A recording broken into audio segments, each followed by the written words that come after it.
구약성경 예레미야 5장 26절 말씀입니다.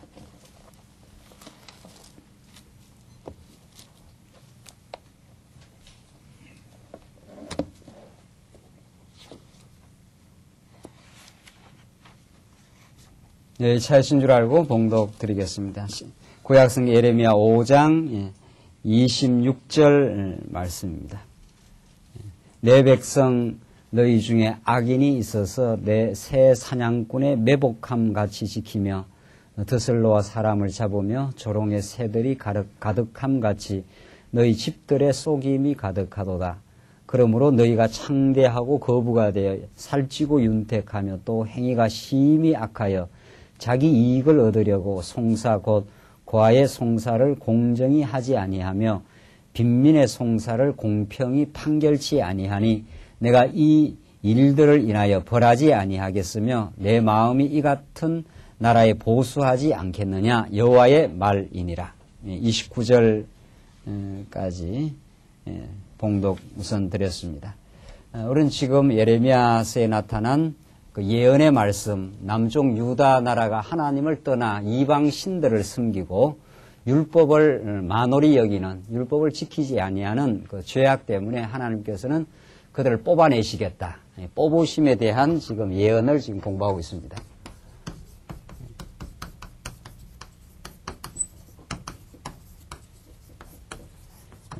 뽑으심에 대한 예언이 이게 전반부 1장부터 29장까지 우리 이사야서도 마찬가지지만 모든 선지서의 구조가 아주 단순합니다. 이사야서는 때리시고 싸매시는 여호와 하나님. 싸매려고 하나님께서 이제 때리신다 이런 뜻입니다. 더 정확하게 말하면 여기도 마찬가지죠. 뽑으시고 심으시는 하나님인데 다시 심으시려고 남쪽 유다를 뽑으시는 여호와 하나님인데 이 예레미야서의 말씀을 어떤 시각에서 이 본문의 말씀을 보느냐 하는 것이 가장 중요합니다. 우리는 이미 역사서를 통해서 이제 하나님께서 아브라함, 물론 그 이전에 이제 아담은 있지만 아담은 이제 근본, 실체적 언약, 장차 오실 메시아를 바로 바라보는 거고 그 실체적 언약을 그림자적으로 이루어지는 것이 아브라함과 맺은 언약입니다. 이제 아브라함과 맺은 언약대로 역사는 진행합니다. 그대로 어김없이 진행하는데 그 가운데 하나님께서 모세를 통해서 시내산에서 언약을 맺습니다. 아브라함 언약을 이루어가는 과정에 하나님의 신실성과 사랑을 더욱 구체적으로, 과정적으로 확정시켜주는 것이 이제 모세 언약입니다. 너희들이 이제 내 말을 잘 지키면은 복을 받을 것이요. 그렇지 않으면은 저주를 받는다. 이렇게 되어 있습니다. 이 말이 구약 성경을 이해하는 가장 결정적인 이제 걸림돌이 됩니다. 인간이 하나님 앞에 잘하면은 복을 받고, 못하면은 저주를 받는다. 이렇게 문법적으로, 형식적으로는 그렇게 되어 있습니다. 이런 말씀을 이제 우리 오늘 살아가는 21세기에 그냥 가져오면은 복음은 완전히 사라져 버리는 거죠. 그러니까 우리가 잘하면은 하나님 복 받고 못하면 저주 받는다. 이렇게 되는 거죠.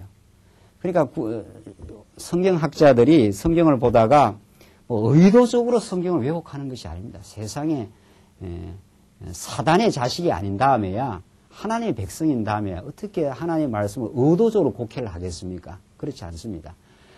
그래서 우리는 이 진리의 말씀이 왜곡되는 현상을 안타깝게 생각을 하고 좀 우리들에게도 하나님께서 진리의 영, 성령의 감동으로 성경 전체를 통해서 복음을 깨닫게 하지 않으면 우리라고 별 수가 없는 겁니다.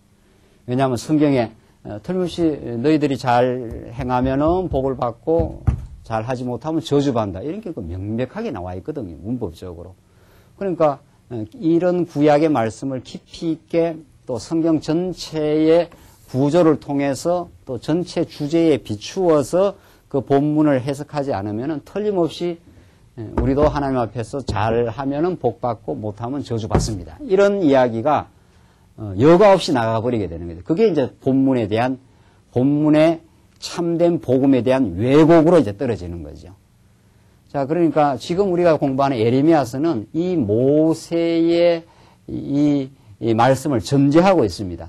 너희들이 다윗 시대에 지나서 너희들이 하나님의 율법을, 모세 율법입니다. 모세 율법을 너희들이 지키지 않기 때문에 너희들은 하나님 앞에 책망받아서 망하게 된다. 이게 지금 예레미야서의 앞에 나오는 뽑으심입니다. 다 너희들을 뽑아가서 이방으로 다 데려가서 너희들 그 나라를 그들 내겠다. 지금 그 말이거든요.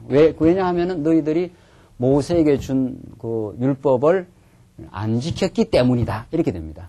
그래서 너희들이 저주받는다. 이 언약, 모세에게 하나님께서 이미 언약한 대로 그 언약의 저주를 받아서 뽑힘을 받는다. 이 말이거든요.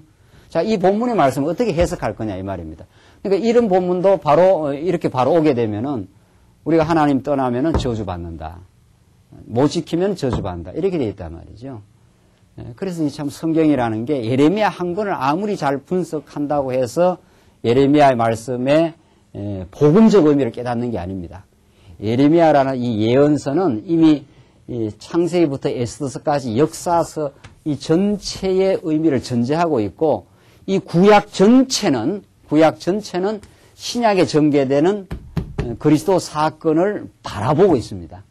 그 전체 구도 속에서 오늘 예레미야에서 이스라엘 백성들이 지금 오늘 책망받는 내용 아닙니까? 너희들이 하나님을 떠나 율법을 떠나서 율법을 만홀히 여겨서 그걸 지키지 않는 것이 악이다.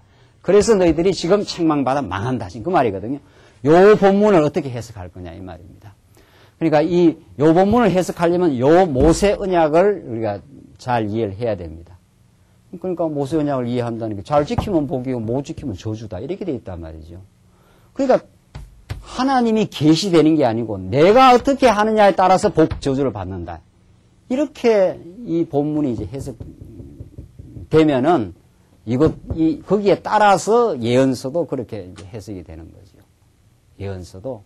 그렇게 되면은 자동적으로 오늘 우리에게도 우리의 학이 따라서 하나님 앞에 복을 받을 수도 있고 못하면 저주를 받을 수 있다. 이런 어처구니 없는 이제 결론에 도달하게 되는 거예요. 그래서 성경학자들이 어떤 데에서는 하나님께서 은혜로 우리를 부르시고 은혜로 우리를 구원하시고 한다 이런 말을 합니다. 왜 그 말 안 하겠어요? 성경의 부분적으로 보면 그 말이 나오니까. 그런데 모세 신명기서를 본다든가 오늘 예레미야서를 본다든가 하면은 잘못해서 하나님이 멸망시키기 때문에 우리가 잘해야 됩니다. 이 말이 또 나오는 거죠. 그러니까 이 두 말은 완전히 모순인데 우리가 잘하고 못하는 것과 관계없이 따지고 보면 더 근본적으로 우리는 하나님 앞에 잘못된 백성이었지만 은혜로 우리를 붙드신다라는 이 은혜의 복음이 있는가 하면은 우리가 하기에 따라서 복과 저주가 이루어진다라고 하는 완전 인간 행위에 입각한 복과 저주 이야기가 성경에 완전히 상충되는 듯한 그런 내용으로 성경이 있는. 그래서 성경에는 이유 배반이 있습니다. 성경에는 하나님의 주권도 있고 인간이 하기 나름대로 된다고 하는 자유의지의 강조도 있습니다. 이렇게 신학자들이 가르칠 수밖에 없어요. 그러니까 어떨 때는 주권을 가르치고 어떨 때는 인간이 하기에 따라서 된다고 하는 자유의지를 가르치는 거죠. 그 모순을 어떻게 극복할 것이냐 지금 그 말이죠. 자, 우리가 이런 문제의식을 가지고 지금 예레미야서 말씀을 우리가 공부해 봅시다. 도대체 이 책망에 대한 의 내용이 백성의 폐역을 책망하는 내용이 무엇을 궁극적으로 지금 가르쳐 주려고 하는 거냐 이거죠. 다시 한번 보십시다. 26절로 31절인데 내 백성 너희 중에 악인이 있어서 내 새 사냥꾼의 매복함 같이 지키며 악인들이 사냥꾼이 매복하는 것이 그렇게 지키고 덫을 놓아 사람을 잡으며 조롱의 새들이 가득함 같이 너희 집들에 속임이 가득하도다. 그러므로 너희가 창대하고 거부가 돼요. 전부 다 사람을 올무를 놓고 거짓을 행해가지고 창대하고 거부가 되는데 28절 살찌고 윤택하며 또 행위가 심히 악하여 자기 이익을 얻으려고 송사 곧 고아의 송사를 공정히 하지 아니에요. 고아들이 송사를 해도 그걸 공정히 안 한다는 거예요. 그다음에 빈민의 송사를 공평히 판결치 아니하니 이런 전부 다 어그러진 판결을 한다. 율법에 의하면은 이런 일을 할 때는 이렇게 공정히 하라는 것이 자세하게 율법에 나와 있는데 이 율법대로 안 한다. 지금 그 말 아닙니까? 이게 전부 다 율례라든가 자세한 율법의 한 내용들입니다. 고아 송사를 잘해줘라. 빈민이 어렸을 때 어떻게 해라. 가난한 자들이 뭐 어떻게 했을 때 그들의 이삭을 다 거두지 말라. 그들이 살 수 있도록 하라. 뭐 이런 게 구약의 이스라엘 백성들 가난한 자, 나그네, 고아, 과부를 하나님께서 그들을 지키시려는 그 율법의 자세한 그 내용들, 그걸 안 한다는 거예요. 그걸 안 하면 점점 이제 그 백성들이, 고아나 빈민들이 살 길이 없는 거죠. 자, 그래서 29절, 내가 이 일들을 인하여 벌하지 아니하겠으며, 이런 너희들이 율법을 제대로 순행치 않기 때문에 내가 벌하겠다는 거죠. 내 마음이 이 같은 나라를 보수하지 않겠는가? 여호와의 말이니라. 한마디로 말한다면, 지금 이제 예레미야서 여러 지금 이야기를 좀 하고 있죠. 한마디로 말하면 모세 율법을 어떻게 해요? 안 지키기 때문에 어떻게 한다? 망하게 하겠다. 지금 그 말 아닙니까? 예. 이걸 어떻게 해석할 거냐, 이거예요. 한마디로 말하면 모세 율법을 안 지키기 때문에 망하게 한다. 지금 그 말이거든요. 예. 6장으로 한번 넘어가 봅시다. 그러니까 이게 무슨 의미인지 6장에도 동일한 그 메시지로 이제 나옵니다. 6장부터 10장까지가 멸망에 대한 예언입니다. 멸망. 이제 지금까지는 죄악에 대해서 책망했는데 죄악에 대해서 책망을 했고 그 다음에는 6장부터는 이제 이 죄악 때문에 멸망에 대한 그 예언이 6장부터 10장에 나옵니다. 봅시다. 멸망에 대한 예언. 우선 그 6장 내용 전체가 죄악으로 인한 그 멸망입니다. 1절로 8절을 봅시다. 예루살렘 멸망에 관한 예언과 악에 대한 권고를 이제 정언하는 장면인데, 베냐민 자손들아, 예루살렘 중에 피난하라. 드고아에서 나팔을 불고 벳학 게렘에서 기호를 들라. 재앙과 큰 파멸이 북방에서 엿보아옵니다. 북방에서 바벨론이 와서 재앙과 큰 파멸이 지금 기다리고 있다. 엿보아 지금 오려고 한다. 이 말이죠. 2절, 아름답고 묘한 딸 시온을 내가 멸절하리니. 이 예루살렘 성입니다. 시온을 내가 멸절하리니. 목자들이 그 무리 양을 몰고 와서 그 사면에 자기 장막을 치고 자기 처소에서 먹이려로다. 너희는 그를 치기를 준비하라. 일어나라. 우리가 정오에 올라가자. 아하, 아깝다. 날이 기울어 저녁볕 그늘이 길었구나. 일어나라. 우리가 밤으로 올라가서 그 정각들을 헐자 하는도다. 이제 막 긴박하게 멸망하려고 하는 그 기운이 긴박하게 지금 다가오는 것을 지금 뜻합니다. 이제 치기를 준비해라. 이제 곧 이제 남쪽 유다를 멸망시키겠다고 하는 북방에서 지금 바벨론의 기운이 이제 임박함을 지금 예고하는 거죠. 6절, 나 만군의 여호와가 이같이 말하노라. 너희는 나무를 베어서 예루살렘을 향하여 흉벽을 쌓아라. 이는 벌받을 성이라. 그 중에는 오직 포악한 것뿐이라. 전부 그 안에는 포악한 것. 율법을 다 떠나버렸으니까 하나님을 다 잊어버린 그 포악밖에 없다. 샘이 그 물을 솟쳐냄같이 그가 그 악을 바라니 강포와 탈취가 거기서 들리며 질병과 창상이 내 앞에서 계속하느니라. 예루살렘아 너는 훈계를 받아라. 그리하지 아니하면 내 마음이 너를 싫어하고 너로 황무케 하여 거민이 없는 땅을 만들리라.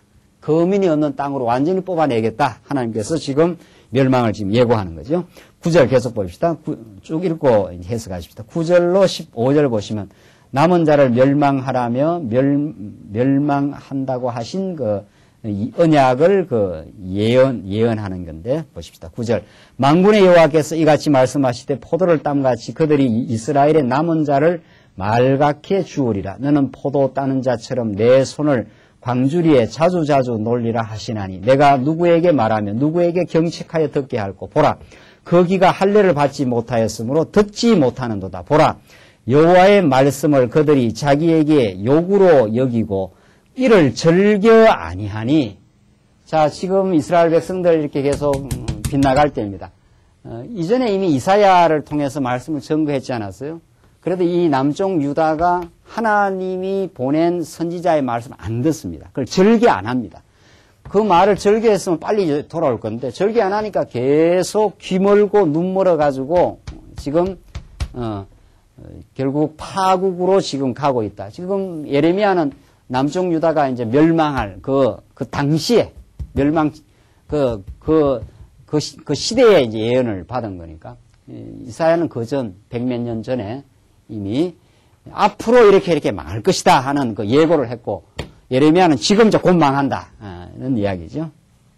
왜 그 이유는 뭡니까? 여호와의 말씀을 저희들이 절개 안 듣는다는 거예요. 절개.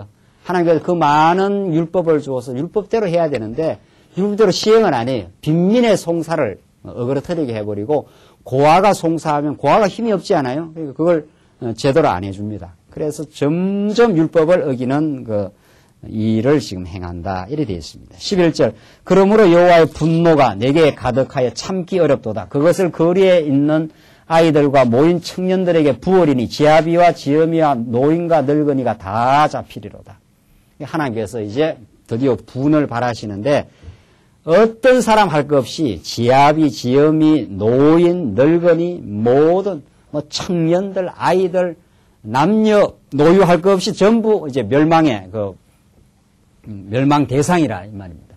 12절 여호와께서 말씀하시되 내가 그 땅 거민에게 내 손을 펼 것인저 그들의 집과 전지와 아내가 타인의 소유로 이전되리니 타인의 소유로 완전히 바벨론으로 다 데려간다. 이는 그들이 가장 작은 자로부터 큰 자까지 다 탐남하며 선지자로부터 제사장까지 다 거짓을 행함이라. 전부 거짓투성이라는 거예요. 이때 거짓의 그 개념이 뭐냐 이 말이죠. 거짓의 개념. 성경에서 거짓하게 되면 이건 아주 근본적인 걸 말합니다. 뭐 내가 뭐 물건 띄웠는데 이거 1,000원인데 뭐 2,000원 뭐 500원에 띄웠습니다. 이런 정도 거짓이 아닙니다. 우리 살아가면서 참 불가피하게 이렇게 거짓을 우리가 행한 그것도 거짓은 거짓이에요. 어떤 것도 거짓인데 성경에서 말하는 거짓, 선지자와 제사장이 거짓을 한다는 것은 근본적으로 하나님이 여호와이심을 알려주지 않는 것, 그게 거짓입니다. 율법을 자꾸 지켜서 율법을 지키는 이유가 안식일을 지키고 빈민의 송사를 행하고 하는 그 모든 일들이 하나님께서 그 땅의 이스라엘 백성들을 보호하는 장치입니다. 안식을 지킴으로 우리가 이 땅에 그냥 오지 않았다. 하나님의 은혜로 이 땅에 왔습니다. 가난한 자들의 송사를 지켜줌으로 가난한 자들을 보호하게 하는 그 일을 통해서 우리도 애굽에서 가난한 자요 고아와 같은 인생들이었는데 하나님께서 우리를 지켜서 이 땅으로 인도했습니다. 그 여호와 하나님을 기억하게 하는 게 이게 진리, 진실입니다. 이게 진리요, 이게 진실인데 지금 선지자들이 이 율법을 통해서 이 하나님을 안 가르치는 것을 이제 거짓인 거죠.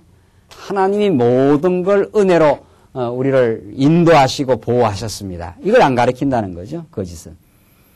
그래서 뭐라고 하는가 하면 14절 그들이 내 백성의 상처를 심상히 고쳐주며 백성의 상처를 고쳐주며 말하기를 평강하다 평강하다 하나 평강이 없도다.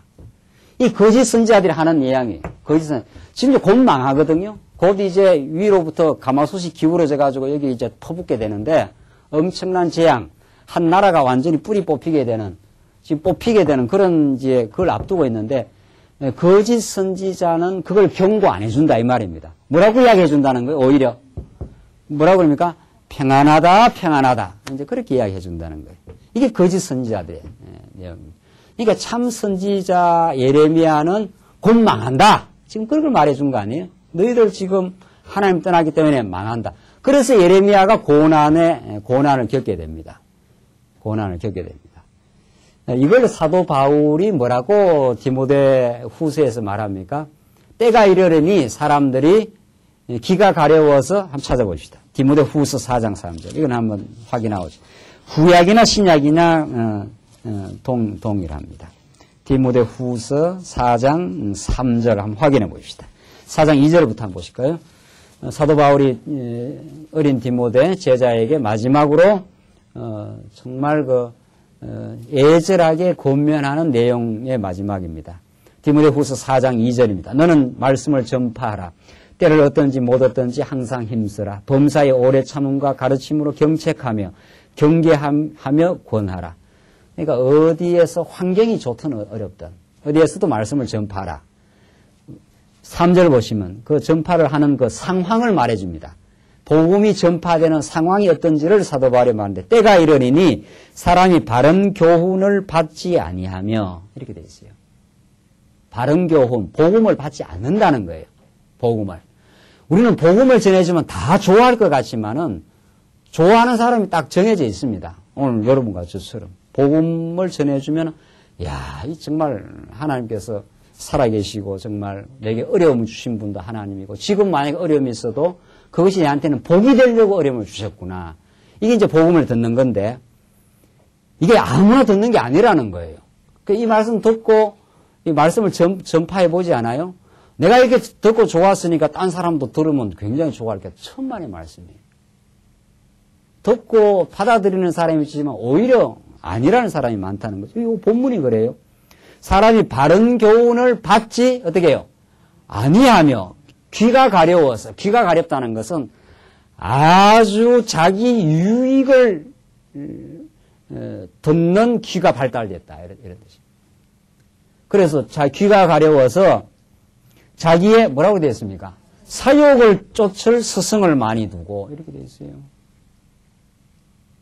자기 욕망, 사적인 그 욕망을 쫓을 스승을 많이 두고 그 자기 귀에다가 유익을 전달해 주는 이야기를 좋아하지 망한다 이야기 이런 거 안 좋아한다는 거예요. 예수 믿고도 망할 수 있다. 현실적으로. 그러면 그거 안 듣는다는 거예요. 예수 믿고 건강하고 잘 먹고 잘 살게 됩니다. 예수만 잘 믿으면. 이렇게 해야 누이 좋고 누구 좋습니까? 내부 좋고 누이 좋고 이렇게 해야 이게 교회가 부흥한다는 거죠.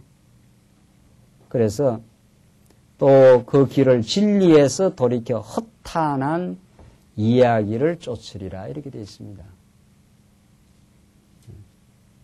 그래서 진리운동을 우리가 하나님의 뜻 가운데 진리운동을 지금 한다고 하는데 이 진리를 전하면 많은 사람들이 진리를 듣고 흥분하고 좋아하고 우리 지사님 나와서 참 감격으로 우리 찬양하고 하듯이 그게 아무나 그렇게 되는 게 아니라는 거예요.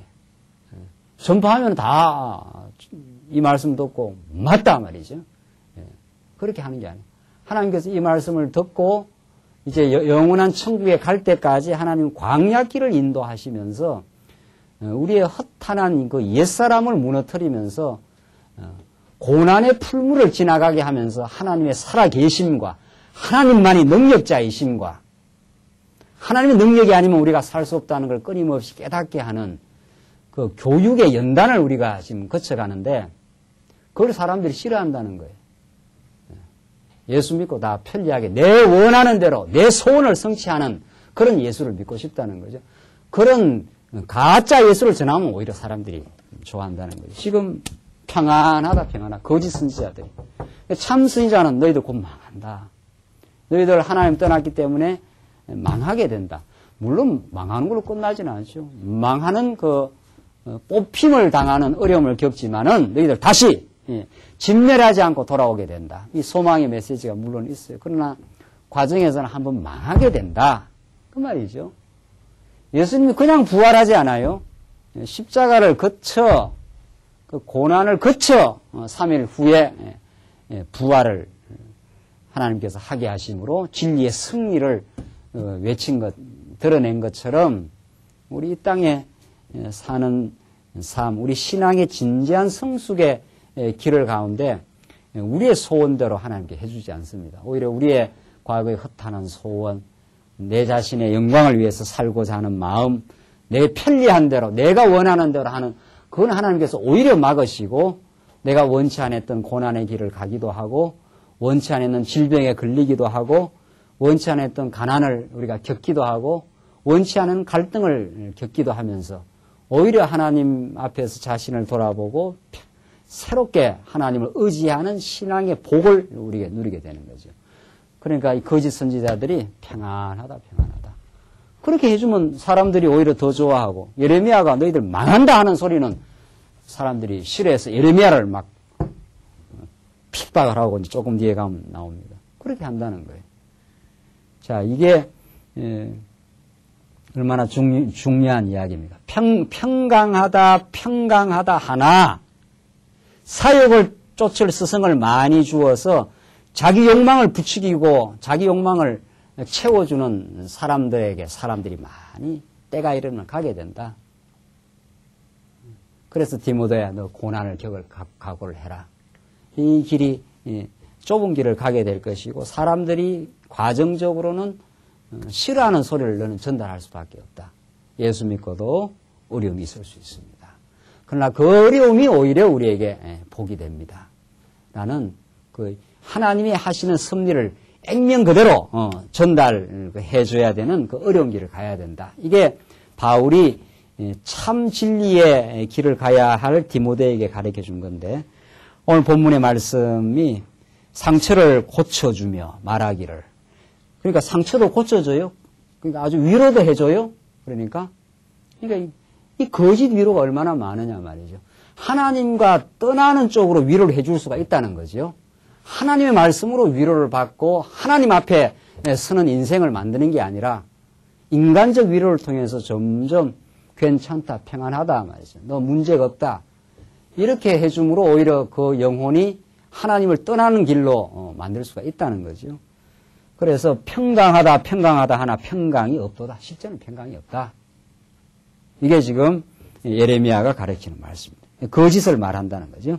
15절 그들이 가증한 일을 행할 때에는 부끄러워하였느냐 아니라 조금도 부끄러워 아니하였을 뿐 아니라 얼굴도 붉어지지 아니하였느니라. 그 자기의 잘못도 지금 못 깨닫는다 이 말이죠. 그러므로 그들이 엎드러지는 자와 함께 엎드러질 것이라.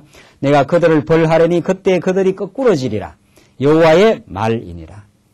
이런 거짓과 거짓 평안을 자꾸 전달해서 거짓 희망을 가르쳐주는 그 거짓 선지자들, 그것을 지금 예레미야가 아주 지금 노골적으로 지금 비판을 하고 나옵니다.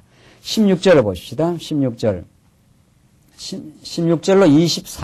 23절입니다. 불순종에 대해 책망하며 대직에 의해서 망한다는 그 예언입니다. 불순종에 대해서 책망하는 내용입니다. 보십시다. 여호와께서 이같이 말씀하시되 너희는 길에서 보며 옛적 길, 곧 선한 길이 어디인지 알아보고 그리로 행하라. 이 선한 길, 옛적 길입니다. 이 길. 이 구약의 전부 길은 그 모세로 준 율법을 그 상징합니다. 길이라는 게 진리를 가는 그 통하는 그 채널 아닙니까?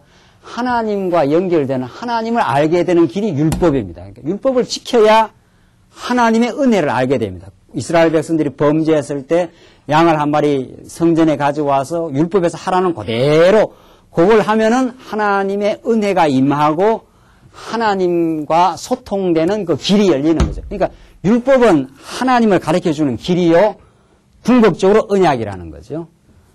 지금 그 율법을 너희들이 잊어버렸기 때문에 망한다. 다시 말해서 하나님을 떠났기 때문에 어떻게 망하게 된다. 지금 그걸 지금 가르쳐 주는 거 아닙니까?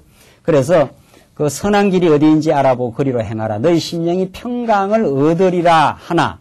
그 선한 길을 따라가면 평강이 있는데 그들의 대답이 우리는 그리로 행치 않겠노라 하였으며 그 율법 안 지키겠다 이 말이죠. 그 구약에서 그렇게 율법을 지키라 했는데 그걸 안 지키겠다. 이렇게 불순종한다는 거죠. 17절 내가 또 너희 위에 파수꾼을 세웠노니 나팔 소리를 들으라 하니 그들의 대답이 우리는 듣지 않겠노라 하였고, 자 파수꾼을 세우고 나팔 소리를 들려줘라 이렇게 해도 그들이 안 듣겠다는 거예요. 그러므로 너희 열방아 들으라. 회중아 너희의 당할 일을 알라. 땅이여 들으라. 내가 이 백성에게 재앙을 내리리니. 이 불순종하고 말씀을 듣지 않는 자들에게 재앙을 내리리니 이것이 그들의 생각의 결과라. 그들이 내 말을 듣지 아니하며 내 법을 나오잖아요. 내 법, 이 길을 율법, 이 길을 버렸음이라. 율법을 다 내던져 버렸어요. 그래서 거짓 선지자들의 가르침에 등가 평강하다, 괜찮다 말이죠. 거짓 사람들이 상처도 다 고쳐준다는 거 아니에요? 고쳐주고 또 거짓 위로를 해주고 평강하다, 문제가 없다, 지금 너희들이 잘 가고 있다, 지금 이렇게 해준다는 거죠. 근데 사실은 알고 보면 그거야말로 하나님을 떠난 길이라는 거죠. 얼마나 많은 지금 빗나간 교사들이 예수 믿으면 잘 먹고 잘 살게 됩니다. 예수 믿으면 모든 것이 형통하게 됩니다. 그 평강을 전해주는 거죠. 현실적 평강을. 우리는 그걸 이제 거부해야 되는 거죠. 그게 얼마나 우리한테 귀가 가려워, 자기의 사욕을 쫓을 스승을 많이 두고, 그렇게 하면 사람들이 좋아한다는 거예요. 그렇게 하면은.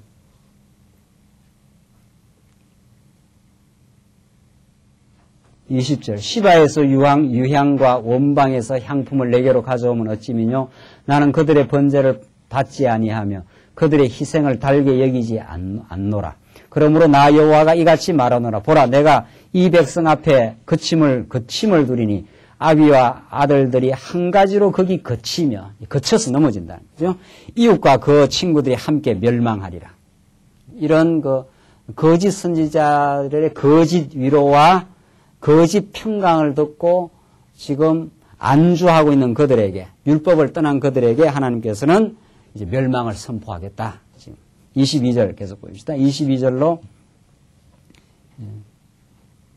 23절까지인데 22절 계속 여호와께서 이같이 말씀하시되 보라 한 민족이 북방에서 오며 지금 바벨론입니다. 큰 나라가 땅끝에서부터 떨쳐 일어나나니 그들은 활과 창을 잡았고 잔인하여 자비가 없으며 이 얼마나 느부갓네살 이들이 잔인한지 자비가 없다. 살려두지 않는다. 남충자들을 완전히 거들낸다. 그 목소리는 바다의 흉흉함 같은 자라. 그들이 말을 타고 전사같이 다 항우를 버리고 딸 시온들을 치려 하느니라 하시로다. 임박한 멸망이 너희들에게 있다. 평강하지 않다. 그 거짓 선지자들의 그 달콤한 이야기에 지금 유혹에 넘어가지 말라. 거짓 선지자의 달콤한 유혹은 사람들을 점점 현실적이지 않게 만들어 환상적인 것으로 만들어버리는 거죠. 하나님께서는 우리 성도를 이 고난의 현실에 두고 피할 수 없는 고난의 현실에 두고 그걸 겪게 하면서 하나님의 보호를 느껴나가는 그 현실을 피하는 게 아니라 현실을 대면하고 현실의 고난 가운데서도 우리를 지켜나가시는 이스라엘 백성들처럼 물 없는 곳으로 이제 사막 가운데로 하나님께서 인도하실. 그게 얼마나 그 불안정한 불확실한 삶의 그 현실입니까? 그러나 이스라엘 백성들 한 번도 하나님의 보호가 떠나가지 않아요. 불평하고 원망은 했지만은 언제나 반석에서 물이 터지고 하늘에서 만나가 떨어지고 대적을 만나지만 그들을 하나님께서 승리의 길로 인도하신 하나님. 그러니까 달콤한 위로와 달콤한 그 평안으로 움츠러드는 미숙함의 삶으로 하나님께서 가게 하는 게 아니라 우리로 하여금 고난의 현실 속에 살게 하고 그 속에서 하나님의 인도와 하나님의 주권을 느끼고 하나님 이 속에서 하나님의 가이드를 느끼게 하시옵소서. 이게 우리 현실이라는 거죠. 그래서 이스라엘 백성들 그런 평안한 거짓 평안 속에 두지 않는다. 내가 한번 무너뜨려버린다. 북방에서 지금 나라가 일어나서 항우를 지금 대회를 정비해서 너희를 지금 치러 내려온다. 24절 보시죠. 24절로 30절. 백성에게 권고하며 백성을 버리신다는 언약을 예언합니다. 너희들 버리겠다. 우리가 그 소문을 들었으므로 손이 약하여졌고 고통이 우리를 잡았으므로 아픔이 해산하는 여인 같다. 아픔을 한번 겪게 된다는 겁니다. 그러니까 아픔을 겪지 않고 신앙에 기르는 길이 없다. 그렇게 되어 있습니다. 애통하는 자 어떻게 해요? 복이 있나니. 그렇게 되어 있어요. 이 땅에 하나님께 두신 그게 법칙입니다. 이 땅에 아무런 아픔 없이 육신적인 모든 형돈 속에서 우리의 신앙을 키워가는 법이 없습니다. 하나님께서. 이게 기독교가 말하는 하나님의 현실입니다. 그러니까 이게 아픔을 면제해 주겠다 뭐 이런 뜻이 아니에요. 상한 심령 속에 하나님의 위로가 넘친다. 이렇게 돼 있지. 아니 문제 자체를 없애주겠다. 이렇게 성경이 약속한 바가 없어요. 평안하다. 현실이 다 평안하게 될 것이다. 이렇게 하나님께 약속해 준 적이 없어요. 광야의 특징입니다. 광야의 특징.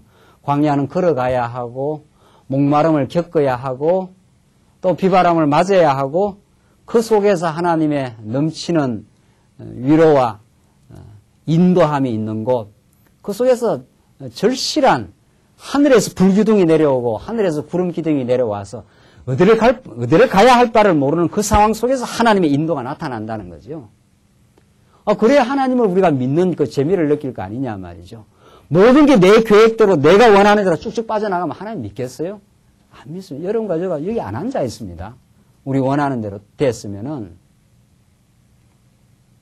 지금 이스라엘 백성들에게 하나님께서는 아픔을 겪게 한다. 지금 그 말이죠. 아픔이 해산하는 여인과 같도다. 너희는 밭에도 나가지 말라. 25절. 길로도 행치 말라. 대적에 칼이 있고 사병에 두려움이 있습니다. 딸 내 백성이 굵은 배를 두르고 죄에서 굴며 독자를 이름같이 슬퍼하며 통곡할지어다. 아들 하나가 있는데 그 독자를 이름같이 슬퍼하며 통곡할지어다. 멸망시킬 자가 호련히 우리에게 올 것임이니라. 호련히 나타난다는 거예요. 북방에서. 바벨론이 이제 덮치겠다 이 말이죠. 주께서 가라사대 내가 이미 너로 내 백성 중에 살피는 자와 요새를 삼아 그들의 길을 알고 살피게 하였노라. 그들은 다 심히 패역한 자며 다니며 비방하는 자며 그들은 목과 철이며 다 사악한 자라. 풀물을 맹렬히 불면 그 불에 납이 사라져서 단련하는 자의 일이 헛되게 되느니라. 이와 같이 악한 자가 제하여지지 아니하나니 사람들이 그들을 내어버린 은이라 칭하게 될 것은 나 여호와가 그들을 버렸음이라. 하나님이 버려버렸다. 남쪽 유다를 내어버린 은이라 하나님께서 버렸다. 참 여기까지만 예레미야 읽으면은 얼마나 그 참 절망인지 모릅니다. 하나님께서 내어버리겠다 이 말입니다. 뭐 때문에? 율법을 어떻게 어기어서 저주를 받게 될 것이다. 그 말입니다. 이 모세 예언대로 너희들 안 지키면은 너희들 저주 받겠다는 이 언약대로 예레미야가 저 언약을 근거로 해서 너희들 내 길을 다 떠났기 때문에 내 법을 버렸기 때문에 너희들 북방에서 바벨론이 와서 너희들 한번 큰 통곡을 한번 겪게 될 것이다. 지금 이렇게 이 예언대로 그대로 이루어집니다. 예언대로 남쪽 유다가 불바다가 되고 예루살렘이 불바다가 되고 전부 뽑혀가고 시드기야 때 현장에서 아들이 죽어나가고 두 눈이 뽑혀나가고 정말 짐승 끌려가듯이 얼마나 많은 사람들이 북쪽으로 끌려가는지 모릅니다. 하나님께서 여호와시다 하는 걸 증명해요.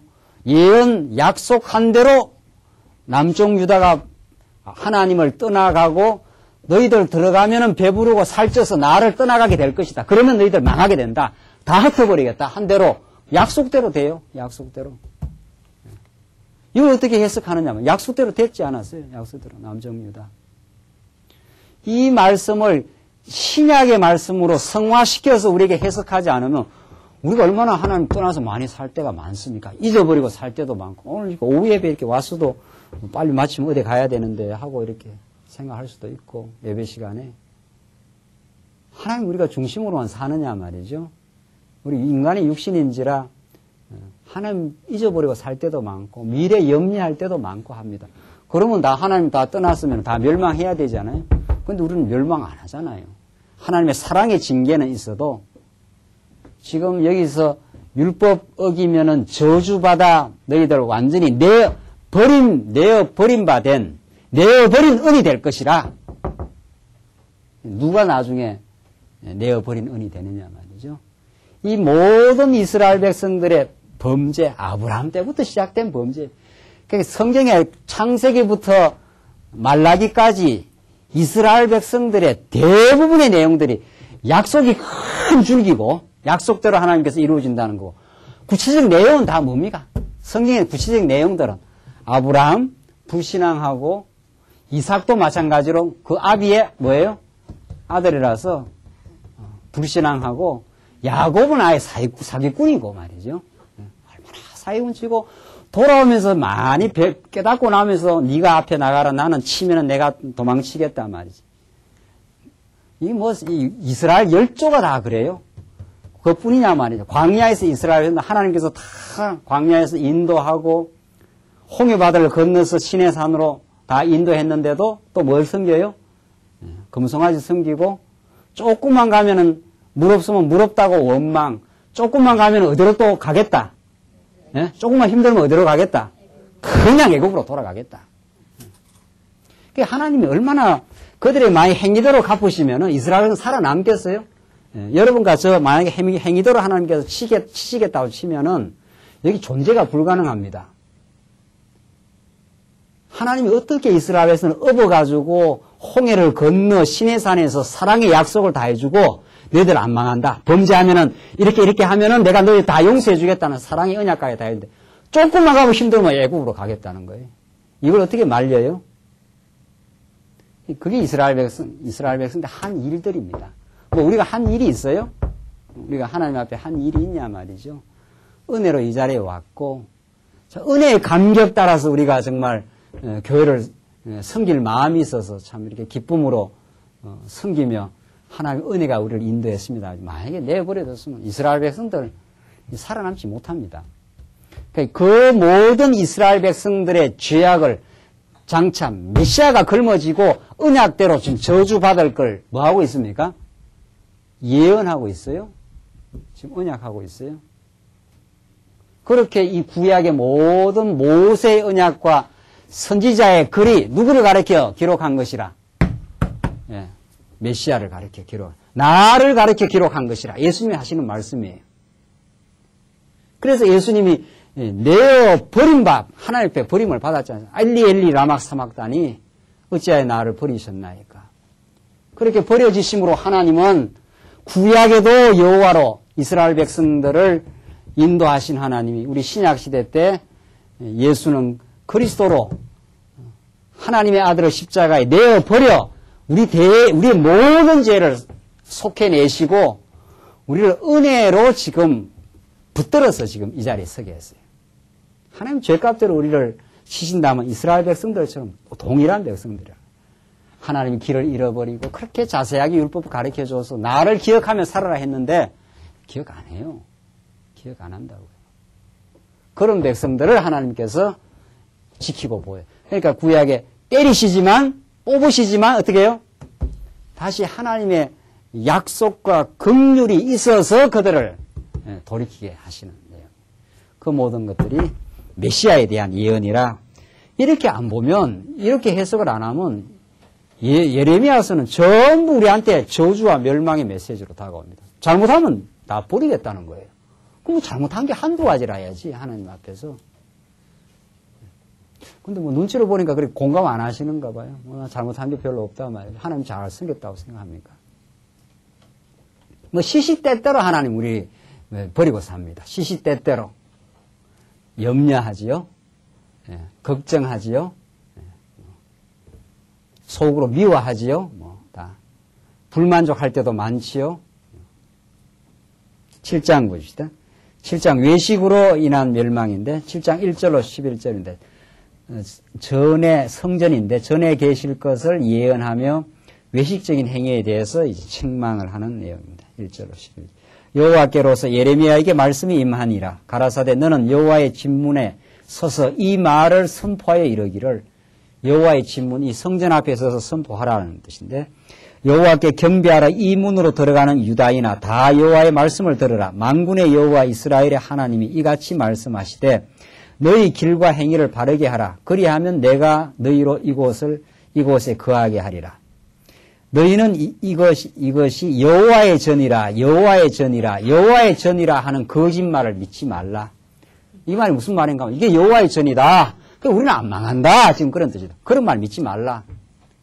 하나님께서 이 여호와의 전을 한번 흘어버리기로 지금 이미 작정해 놓았다. 한번 너희들이 여호와의 전에 와서 진짜 하나님을 기억 안 한다. 지금 외식을 하고 있다. 지금 그 말이죠. 5절 너희가 만일 길과 행위를 참으로 바르게 하여 이웃들 사이에 공의를 행하며 이웃들 사이에 공의를 하며 이게 다 율법을 지키라 이런 뜻입니다. 구약에서 이웃들에게 공의를 행하고 가난한 자를 돌보는 것이 하나님이 여호와를 기억하기는 장치입니다. 오늘날 이 시대에 무슨 도덕 윤리적인 사회 정의를 말하는 게 아니에요. 지금 모든 구약학자들이 여기서 이스라엘 백성들이 이스라엘 이웃들에게 정의를 행하고 가난한 자에게 뭐 행해주라 하는 이것이 사회 정의나 도덕적 차원으로 이걸 여기다 갖다 오지 않아요. 그렇지 않아요. 이스라엘 백성들 아까 전에도 말씀드린 대로 가난한 자들에게 송사를 잘해주고 가난한 자를 위해서 이삭을 다 베지 말고 이 가난한 자를 돌봐주라고 한 그 율법을 이스라엘 백성이 지키면서 그러니까 이스라엘 백성은 율법을 지키면서 누구의 심정을 읽습니까? 예? 하나님이 이스라엘 백성을 향한 긍휼의 심정을 읽어내는 장치입니다. 왜? 하나님이 너희들도 애굽에서 너희들 내버려 두셨으면은 여기서 못 나온다. 너희들 여기 다 가난한 자요. 애굽이라는 게 가난한 자요. 예. 고아요. 과부라. 이 표현이 이스라엘 백성들의 영적 상태입니다. 고아라는 게 뭡니까? 아버지가 없는 자니까 얼마나 가난한 자입니까? 과부라는 게 뭐예요? 남편이 없으니까 얼마나 불쌍한 처지냐 이 말입니다. 그런 처지에 있는 가난한 너희들을 이끌어서 풍요의 땅, 가나안 땅으로 인도하신 하나님이다. 이걸 기억하게 하려고 이 자세한 율법을 줍니다. 그러니까 우리가 가난한 자들에게 잘 해줌으로 이들이 살아나는 것처럼 하나님이 우리 빈곤했던 자, 처량했던 자, 부모가 없어서 완전히 갈 길을 잃어버릴 수밖에 없던 고아 같은 우리를 길을 찾아서 하나님 앞으로 인도하신 여호와 하나님입니다. 이걸 깨닫게 하는 장치라는 거예요. 그 율법을 지키면 그걸 자꾸 깨달으니까 하나님이 참 이렇게 우리 가난한 우리들을 부유의 땅으로 인도했구나. 고아와 같은 우리들을 인도해서 아버지를 만나게 했구나. 남편 없는 과부 같은 처량한 우리 인생을 참 남편 대신 하나님을 만나 그를 경외하며 살게 했구나. 그걸 자꾸 기억하라는 거예요. 근데 이 하나님과 관련된 이 계시의 말씀인데 이게 율법이라는 게 하나님과 관련된 계시의 하나님을 깨닫게 하는 계시의 말씀인데 이걸 이렇게 가져와 가지고 오늘날 구약의 예언자들이 빈민들을 잘 돌보라 하지 않았던가. 이렇게 해서 도덕으로 이 성경을 둔갑을 시켜버렸어요. 가난한 사람 돌보는 게 나쁘다는 뜻이 아니에요. 우리가 복음을 깨닫고 살다가 옆에 가난한 사람이 있으면 돌봐주기도 하고 뭐 그거야 정말 복음을 깨달은 사람의 아름다운 어떤 삶의 한 모습이지요. 성경이 그걸 말하는 게 아니라는 게 성경은 복음을 말하고 있고 예수가 그리스도라는 걸 말하고 있고 가난한 자를 돌보라 하신 그 율법은 하나님을 기억하게 되는 장치요. 메시아에 대한 예언이에요. 예수님이 가난한 우리를 뭐하게 하려고 부유하게 하려고 하늘로부터 내려오신 거 아니에요. 그게 연보라는 거예요. 연보의 원리가 거기서 나오잖아요. 연보. 하나님이 예수는 부유하신 분이거든요. 우리를 위해서 가난하게 되어서 우리를 하나님 아는 백성으로 지금 만들어 주셨다. 이게 사도 바울이 고린도 후서에서 가르치는 복음의 원리란 말이죠. 그 성경은 예수를 가르칩니다. 예수가 어떤 분인 걸 가르쳐요. 예수가 우리의 그리스도라는 걸 가르치고 하나님을 가르치는 거지. 뭐 우리가 이 땅에서 어떻게 사십시오 하는 그걸 말하는 게 아니에요. 그게 성경 쉽지 않아요. 정말. 오늘 본문의 말씀 보면은 이웃들에게 공의를 잘하라. 예언자들이 그렇게 말했으니까 그렇게 살아야 됩니다. 그렇게 안 하면 안 됩니다. 그럼 또 뭐 성경에 또 그런 말이 있으니까 그런가 보다. 그 성경에서 지금 본래 말하고자 하는 것은 전혀 빗나간 거죠. 너희들이 율법 안 지킨다 이 말입니다. 그러니까 율법을 좀 지켜서 하나님을 기억하고 살아야 되는데 그 율법을 안 지킨다. 안 지키기 때문에 너희들이 망했지 않느냐. 그걸 말하고 있어요. 그런 이스라엘 백성들처럼 모든 하나님의 택한 백성들이 하나님의 뜻으로 주어진 하나님의 뜻을 어긴 죄인들이기 때문에 다 망해야 되는데 이 말입니다. 예수가 대신 내어버린 은이 되어서 우리 대신 저주받아 주심으로 우리에게 영원한 멸망이 사라졌습니다. 예수는 우리의 메시아입니다. 그걸 지금 가르치는 지금 그 과정 중에 이 본문이 있는 거죠. 그래서 6절 이방인과 나오잖아요. 이방인, 고아와 과부를 압제하지 말며 이 다 하나님이 정말 긍휼에 넘치는 고아나 과부를 사랑하시는 하나님을 가르쳐주는 장치였어요. 구약에.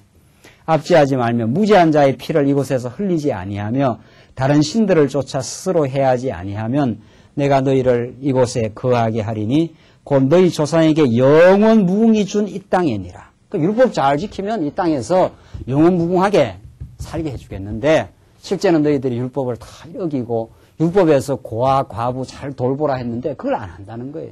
그걸 안 하니까 당연히 하나님의 심정을 모르고 자기들이 잘난 것으로 알고 지금 살아가니까 하나님께서 한번 하나님을 깨닫게 하기 위해서는 한번 뽑아내야 되겠다. 지금 그 말이거든요. 그래서 이스라엘 백성들이 뽑힘을 당하는 그 교육의 과정을 거치는 거죠. 그래서 8절 보시면은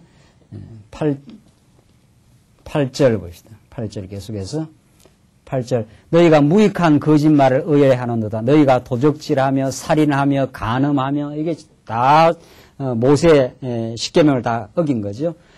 거짓 맹세하며 바알에게 분향하며 하나님을 의지하는 게 아니라 바알에게 분향하며 너희 알지 못하는 다른 신들을 쫓으면서 내 이름으로 일컬음을 받는 이 집에 들어와서 그 바알신 실컷 섬기고 이 성전에 들어와서 이 말이죠. 내 앞에 서서 말하기를 우리가 구원을 얻었나이다 하느냐. 이는 이 모든 가증한 일을 행하려 함이로다. 실제로는 마음은 바알 다 섬겨놓고 성전 껍데기에 와서 우리가 구원 얻었다. 지금 그렇게 그 하나님 앞에서 용납 안 된다 이 말이죠. 너희들의 마음이 지금 바알에게 지금 다 가 있지 않느냐. 그러니까 성전에서 참 성전에서 하나님의 긍휼을 의지하지 않는다 지금 그 말이에요. 그래서 11절 내 이름으로 일컬음을 받는 이 집이 너희 눈에는 도적의 굴혈로 보이느냐 이 성전이. 온갖 도적질 율법을 다 어기고 바알 숭배하면서 성전에는 껍데기로 와가지고 지금 형식적으로 외식적으로 지금 그러고 있다. 보라 나 곧 내가 그것을 보았느라 여호와의 말이니라. 그래서 12절 봅시다. 12절 결론 지으시다. 12절로 20절을 보시면은 죄악으로 인해서 실로처럼 예루살렘을 멸할 것을 예언합니다. 그 죄악 때문에 결국 이스라엘 백성들을 멸한다는 겁니다. 너희는 내가 처음으로 내 이름을 둔 처소 실로에 가서 내 백성 이스라엘의 악을 인하여 내가 어떻게 행한 것을 보라. 나 여호와가 말하노라. 이제 너희가 그 모든 일을 행하였으며 내가 너희에게 말하되 새벽부터 부지런히 말하여도 듣지 아니하였고 너희가 불러도 대답지 아니하였느냐. 아무리 지금 말해도 안 듣는다는 거예요. 그런데 놀라운 사실은 지금 오늘 이 본문만 보면은 예레미야 하나님께서 계속 말씀으로 이렇게 들려줘도 안 듣는다는 거 아니에요. 안 들었기 때문에 망하는 거죠. 들었으면 깨닫고 돌아오잖아요. 그런데 이사야서에서는 뭐라 그랬어요? 하나님께서 못 듣게 하고 깨닫고 돌아올까 해서 이사야서에서 어떻게 하라 그랬습니까? 못 깨닫게 하고 못 보도록 그렇게 하나님께서 하시겠다는 거예요. 여기서 슬픈하게 돌아오면 안 되잖아요. 여기서 돌아와 버리면 하나님께서 누구를 한번 쳐야 되는데 누구를 들어갖고 바벨론을 들어가지고 한번 와장창 했다가 기적적으로 은혜로 돌아와야 하나님 참 요호합니다. 이렇게 돼요. 탕자가 중간쯤 갔다가 돌아오면 깨닫겠습니까? 중간쯤 갔다가 돈 다 안 쓰고 한 돈 10만 원만 쓰고 1000만 원 가져가 돌아오면은 계속 내가 얼마나 잘난 줄 아십니까? 이렇게 돼요. 1000만 원 갖고 나가서 완전히 허랑방탕에 쓰고 완전히 망해가지고 자신의 몰골이 어떤지를 깨닫고 바닥에서 아버지의 사랑을 깨닫고 돌아와요. 그이가 먹을 것도 많고 입을 것도 많은데 하나님께서 우리를 이 죄악 세상 가운데서 바닥을 한번 쳐요. 중간에 돌아오면 그래서 하나님께서 눈 멀게 하고 귀 멀게 합니다. 못 듣게 해요. 못 듣게. 그렇게 해서 이스라엘 백성들 마지막으로 가게 돼 있어요. 그래야 하나님께서 하나님께서 한번 들고 칠 거 아니에요. 그러니까 하나님께서 한번 때리기로 작정해놨기 때문에 이스라엘 백성들 못 깨닫습니다. 깨닫고 안 깨닫고 하는 주권이 누구에 달려 있어요?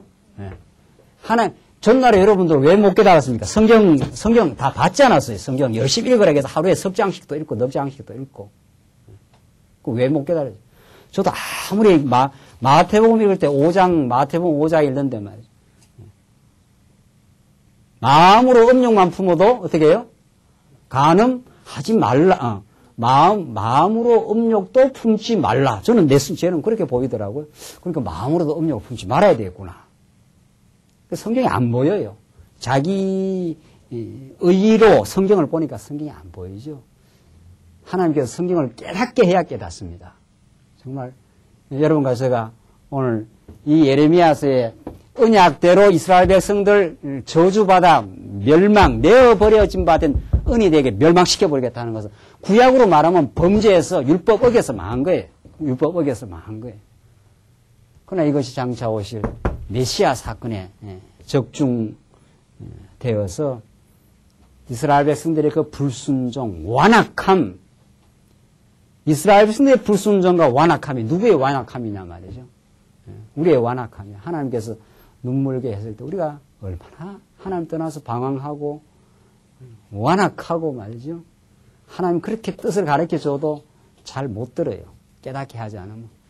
지금 우리에게 깨닫게 하고 돌아오게 하고 우리가 허탄했습니다. 우리가 어리석었습니다. 깨닫고 이런 우리를 위해서 하나님께서는 약속대로 예수를 보내주시고 하나님 살아계심을 우리에게 입증시켜 주셔서 오늘 이 자리를 하나님께서 만들어 주셨습니다. 당신의 은혜 가운데 우리가 당신의 살아계심 속에 우리가 살고 있습니다는 그 은혜로 우리가 산다는 걸 깨닫게 하기 위해서는 한번 바닥을 치게 하고 다시 기적적으로 돌아오게 하시는 하나님. 십자가에 못 박아서 절망을 한번 그치게 하시고 3일 만에 부활케 하시는 하나님의 살아있는 섭리가 있습니다.